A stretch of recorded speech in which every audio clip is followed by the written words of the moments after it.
ചങ്ങനാശ്ശേരിയിലെ സ്വകാര്യ ആശുപത്രിയിൽ കന്യാസ്ത്രീയോട് ലൈംഗിക അതിക്രമം നടത്തിയയാൾ പിടിയിൽ. ആശുപത്രിയിലെ മുൻ HR മാനേജർ പൊൻകുന്നം സ്വദേശി ബാബു തോമസ് ആണ് പിടിയിലായത്. ഫോണിലൂടെ അശ്ലീല സന്ദേശം അയച്ചെന്നും പരാതിയുണ്ട്. ഷിനോജ് എസ് ചേർന്ന വിവരങ്ങളുമായി.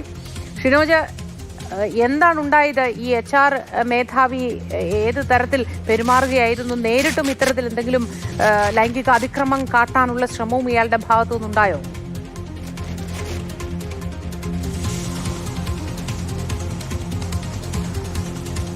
മോത്തി നേരിട്ടും ഇത്തരത്തിൽ ലൈംഗികാതിക്രമം നടത്താനുള്ള ശ്രമം ഇയാളുടെ ഭാഗത്തുനിന്ന് ഉണ്ടായി. എന്തായാലും ചങ്ങനാശ്ശേരി അതിരൂപതയ്ക്ക് കീഴിൽ വരുന്ന ആശുപത്രിയിലാണ് ഇത്തരത്തിലൊരു സംഭവം ഉണ്ടായിരിക്കുന്നത്.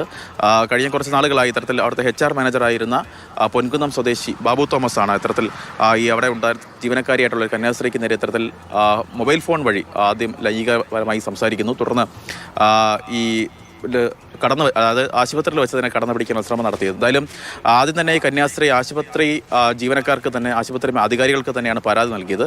പരാതി വന്ന സമയത്ത് തന്നെ ഈ അവിടുത്തെ HR മാനേജറായിട്ടുള്ള ഈ പൊൻകുന്നം സ്വദേശി ബാബു തോമസിനെ അവിടെ നിന്ന് ജോലിയിൽ നിന്ന് പറഞ്ഞു വിട്ടു എന്നാണ് ആശുപത്രി മാനേജർ നൽകുന്ന വിശദീകരണം എന്ന് പറയുന്നത്. തുടർന്ന് ഈ പരാതി അവർ പോലീസിന് കൈമാറുകയായിരുന്നു. തുടർന്ന് പോലീസ് നടത്തിയ അന്വേഷണത്തിലാണ് അവിടുത്തെ HR മാനേജറായിരുന്ന ബാബു തോമസിനെ ഇപ്പോൾ പിടിയിലായിരിക്കുന്നത്. നിലവിലിപ്പോൾ ചങ്ങനാശ്ശേരി പോലീസിന്റെ കസ്റ്റഡിയിലാണ് ബാബു തോമസ് ഉള്ളത്. ഇന്ന് ഉച്ചയോടുകൂടി ബാബു തോമസിനെ കോടതിയിൽ ഹാജരാക്കുമെന്നാണ് നമുക്ക് പോലീസിൽ നിന്ന് മനസ്സിലാക്കാൻ കഴിയുന്നത്.